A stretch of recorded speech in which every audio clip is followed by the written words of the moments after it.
आणि बुलेटिनच्या सुरुवातीला बातमी थेट बुलढाण्यातून आहे, मात्र बातमी धक्कादायक आहे। असं का? कारण ही बातमी तुम्हाला हादरवून टाकणार आहे। बुलढाण्यात टक्कल व्हायरसनं थैमान घातलेलं आहे। हो, टक्कल व्हायरसच। कारण या आजारामुळे 3 दिवसांमध्येच नागरिकांना टक्कल पडत असल्याचं पाहायला मिळतंय। बुलढाण्यातल्या बोंडगाव, कालवड आणि हिंगणा या गावात या टक्कल व्हायरसनं एकच थैमान घातलं असल्याचं देखील आपल्याला पाहायला मिळतंय। तर शेकडो लोकांना टक्कल पडलंय। नागरिकांच्या डोक्याला आधी खाज येते आणि त्यानंतर अगदी तिसऱ्या दिवशी माणसाला टक्कल पडते। विशेष म्हणजे महिलांची संख्या देखील यामध्ये लक्षणीय आहे आणि लोकांना टक्कल पडत असल्याचा दावा शॅम्पू वापरल्यानं होत असल्याचं काही डॉक्टर्सचं म्हणणं आहे। मात्र ज्यांनी शॅम्पू वापरलेला नाही आहे अशा लोकांचे देखील केस जात आहे। त्यामुळे एकच खळबळ आता उडाली असल्याचं आपल्याला पाहायला मिळतंय। बुलढाण्यामध्ये या व्हायरसने थैमान घातलेला आहे।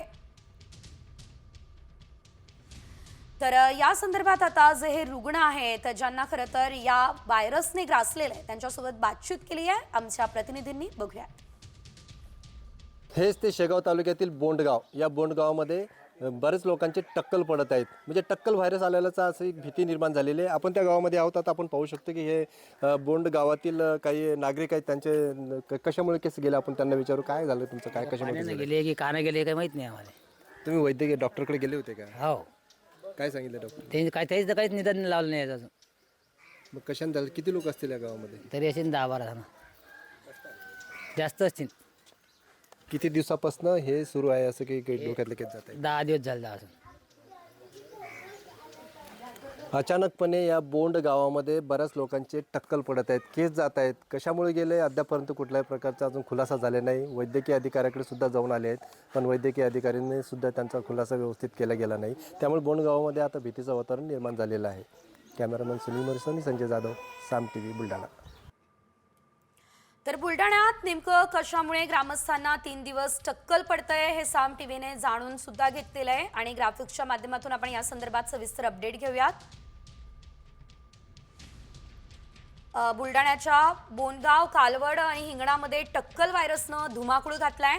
आधी डोक्याला खाज येते आणि मग केसांची गळती होते। तिसऱ्या दिवशी चक्क टक्कलच पडतंय। शेकडो नागरिकांना केस गळती होतीये। महिलांची संख्या देखील यामध्ये लक्षणीय असल्याचं पाहायला मिळतंय। शॅम्पू वापरल्यानं टक्कल पडत असल्याचा काही डॉक्टर्सने दावा केलाय।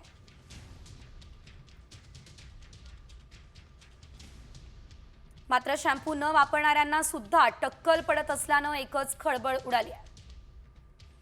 तर नेमकं हे सर्व का घडतंय, 3 दिवसात टक्कल पडतंय, हे नेमकं का घडतंय हे साम टीव्हीने जाणून घेतलं। बोनगाव या ठिकाणच्या प्राथमिक आरोग्य केंद्राचे वैद्यकीय अधिकारी अनिल बनकर यांच्यासोबत आमचे प्रतिनिधी संजय जाधव यांनी बातचीत सुद्धा केली।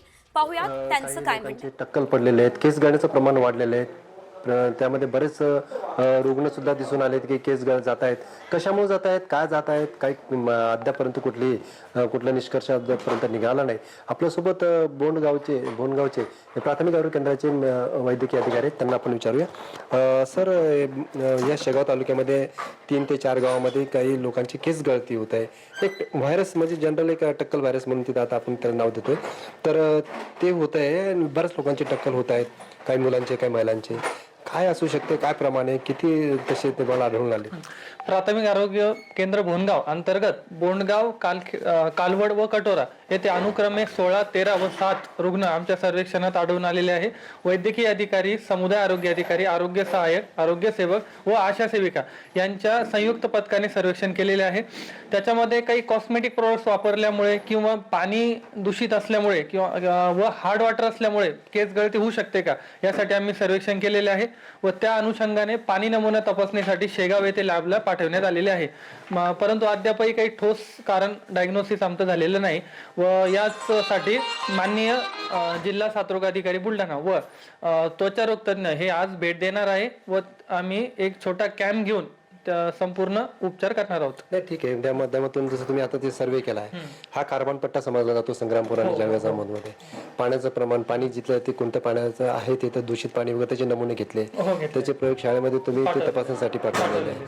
पण नेमकं हे कॉस्मेटिक जे सांगताय तुम्ही ते खरंच त्याच्यामुळे झालंय का? आणि केस गळतीचं प्रमाण जे होत आहे ते सातत्याने होत आहे. गेल्या 10 ते 15 दिवसापासून हा प्रकार सुरू आहे सध्या या जिल्ह्यामध्ये, शेगाव तालुक्यामध्ये.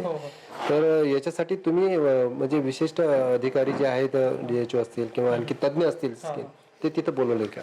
हो, माननीय जिल्हा आरोग्य अधिकारी सर व माननीय जिल्हा साथरोग अधिकारी सर यांना मी कळवलेला आहे अहवाल, व त्याच अनुषंगाने आज जिल्हा साथरोग अधिकारी व त्वचारोग तज्ज्ञ येत आहेत व एक कन्फर्म डायग्नोसिस त्यातून आज आपण करणार आहोत.